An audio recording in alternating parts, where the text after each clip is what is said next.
শুভরাত্রি বন্ধুরা, আজকের বিশেষ খবরগুলি হল পাথারকান্দি কেন্দ্রের গ্রাম ও চাবাগান এলাকায় অক্ষত চাল বিতরণ অব্যাহত।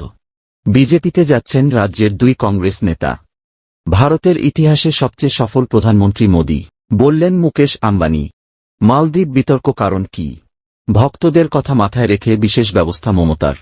পাঁচগ্রামে গুণোৎসব আজ থেকে আরম্ভ। অসমে 2024 এর গুণোৎসব পরীক্ষা অনুষ্ঠিত হচ্ছে বিভিন্ন প্রান্তে। তাহলে বিস্তারিত খবরে যাবার আগে ভিডিওটিকে লাইক করে চ্যানেলটি সাবস্ক্রাইব করে রাখবেন।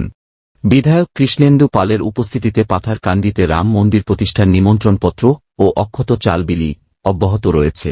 সমগ্র দেশের সঙ্গে তাল মিলিয়ে সীমান্ত জেলা করিমগঞ্জের পাথারকান্দি বিধানসভা কেন্দ্রের গ্রামে চা বাগান এলাকার ঘরে ঘরে শ্রীরাম জন্মভূমিতে মন্দির প্রতিষ্ঠা ও রামলালার প্রাণ প্রতিষ্ঠার মঙ্গল বার্তা হিসেবে অযোধ্যা থেকে আসা অঞ্চল চাল ও নিমন্ত্রণপত্র সহ নবনির্মিত রাম মন্দিরের ছবি বিলি অব্যাহত রেখেছে এলাকার বিভিন্ন সনাতনী সংস্থা। এতে এক উৎসবমুখর পরিবেশ বিরাজ করছে এলাকা জুড়ে। পাথারকান্দির বিভিন্ন এলাকায় রামভক্তরা শঙ্খধ্বনি, উলুধ্বনির মাধ্যমে এই অভিযানকে আরও চাঙ্গা করে তুলছেন। এ নিয়ে কয়েকদিন ধরে স্থানীয় নারায়ণপুর গ্রামের হিন্দু সংগঠনের কর্মীরা জীবন্ত রাম, লক্ষ্মণ, সীতা ও হনুমান সেজে ঘরে ঘরে রাম মন্দিরের বার্তা সহ সব সনাতনীকে আগামী 22 জানুয়ারি ঘরে ঘরে প্রদীপ প্রজ্বলনের আহ্বান জানাচ্ছেন। এই কার্যক্রমের অঙ্গ হিসেবে গত রবিবার পাথারকান্দির বিধায়ক কৃষ্ণেন্দু পাল দলীয় কর্মী সমর্থক ও বিভিন্ন সংগঠনের কর্মীদের সঙ্গে নিয়ে পাথারকান্দিতে উপস্থিত থেকে বিভিন্ন বাড়িতে রামমন্দির প্রতি ঘর শুভেচ্ছা বিনিময় করেন। বিধায়কের কথায়, টানা 500 বছর পর আদালতের রায়ে সনাতনীরা নিজেদের ইষ্টদেবতার মন্দিরের অধিকার লাভ করেছেন। প্রত্যেক সনাতনীর জন্য এটা গর্বের বিষয়। এতে উপস্থিত ছিলেন মণ্ডল সভাপতি শশীবাবু সিনহা, চকিরা জিপি সভাপতি অনিল তিওয়ারি সহ অন্যান্যরা। বিজয়ের পর দুই কংগ্রেস নেতা বিজেপিতে যোগ দেবেন।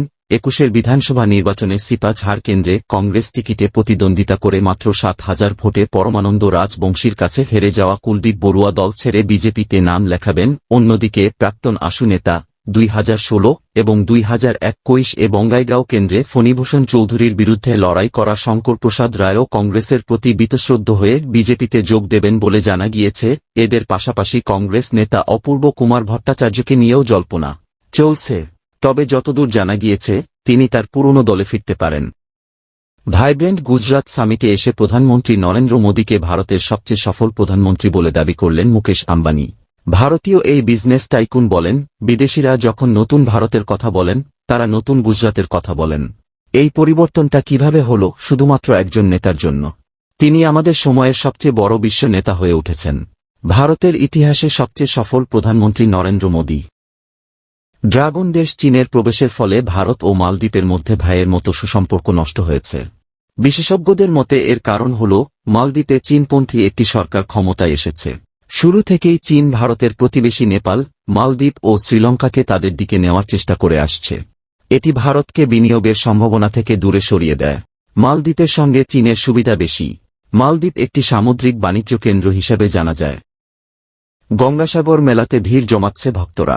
এই বিষয়ে মুখ্যমন্ত্রী মমতা ব্যানার্জি সোশ্যাল মিডিয়ায় জানান, গঙ্গাসাগর মেলা আউট রামঘাট ট্রানজিট পয়েন্টের উদ্বোধন ঘোষণা করতে পেরে আমি আনন্দিত। গঙ্গাসাগর মেলা বিশ্বাস ও ভক্তির এক দর্শনীয় সমাবেশ, বিশ্বের সবচেয়ে বড় মেলার একটি। সকল ভক্ত ও পর্যটকদের জন্য একটি নির্বিঘ্ন অভিজ্ঞতা নিশ্চিত করতে রাজ্য সরকার অক্লান্ত পরিশ্রম করেছে।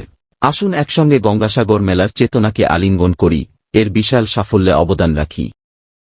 এর অঙ্গ হিসেবে হাইলাকান্দি শিক্ষাখণ্ডের অধীনে 5 গ্রাম ক্লাস্টারেও গুণোৎসব পরীক্ষা অনুষ্ঠিত হতে চলেছে। প্রস্তুতিও প্রায় চূড়ান্ত। রাত পোহালেই শুরু হবে গুণোৎসব পরীক্ষা। সারা রাজ্যের সঙ্গে সঙ্গতি রেখে হাইলাকান্দি জেলায়ও গুণোৎসব পরীক্ষা অনুষ্ঠিত হতে চলেছে। 5 গ্রাম ক্লাস্টারে 3 দিনব্যাপী পরীক্ষার সূচনা হতে চলছে 10 জানুয়ারি। প্রথম দিনের স্কুলগুলি হল 18 নং 5 গ্রাম LP school, Sitaram ME school, Gopalram Saradacharan ME school, 357 নং উত্তর বদরপুর এলপি স্কুল, শাহমিরাপিন এমই স্কুল। দ্বিতীয় দিন অর্থাৎ 11 জানুয়ারি স্কুলগুলি হল 5 গ্রাম town HS school, Nitairam LP school, Thandapur upgraded LP school. তৃতীয় দিন অর্থাৎ 12 তারিখের স্কুলগুলি হল 447 খাদিম বাড়ি এলপি স্কুল, 348 5 গ্রাম colony LP school, Radharani colony LP school, Rashid Ali LP school. মঙ্গলবার 5 গ্রাম ক্লাস্টারের সিআরসিসি মৃদুল দত্ত জানান, গুণোৎসব পরীক্ষায় Gopalram Saradacharan ME school external evaluator হিসেবে উপস্থিত থাকবেন হাইলাকান্দি জেলা আযুক্ত নিসর্গ হিভারে গৌতম। এবং 18 নং 5 গ্রাম এলপি স্কুলে উপস্থিত থাকবেন আলগাপুরের বিধায়ক নিজাম উদ্দিন চৌধুরী। খবর পড়া এখানে শেষ হল।